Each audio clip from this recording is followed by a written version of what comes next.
So another story is, yesterday Willy Paul came out to lash at Diamond Platnumz.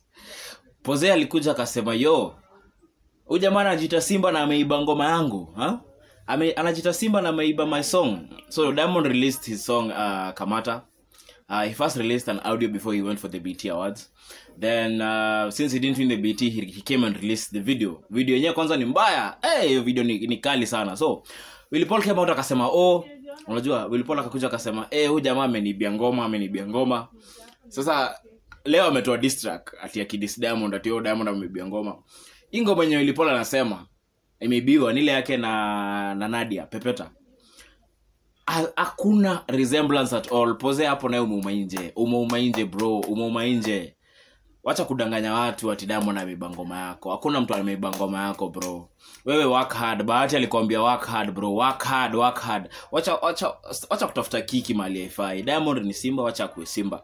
Wewe fanya kazi yako, toa project zako tuzijudge, unajua? Wacha kusema Diamond Platnumz ati ameiba projects zako, amefanya sijui nini. Haifai. Hata hiyo diss umetoa bro. You are losing respect for yourself bro. Hakuna traction utapata bro. Diamond si mtu kutafuta kiki naye bro. Wewe fanya kazi. Bahati alikwambiaje bro? Work hard. Hakuna ngoma yako imeibiwa. Unaona? Nimesikiza ngoma zote zenye unasema zimeibiwa bro. Na tumetoka area moja na you saying that zimeibiwa manze, that's not cool. Sipo mimi I don't agree with that statement bro. Diamond akuiba ngoma yako. Wewe fanya kazi, ingia studio.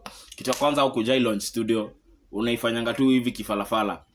Ita wasanii, ita media, launch Saldido properly. Do this as a serious thing. Fanya kitu serious bro. Wacha highlights mingi. Just work hard. Let your work speak for yourself bro. And I'm telling you this with all the love. Najua tumetoka mtaa moja, mimi ni msee wa Mathare, wewe ni msee wa Ruma. As in tuligrow ya area moja baba. So with all due respect baba, just stop all these shenanigans. Fanya job bro. Toa kazi, push wasanii wako.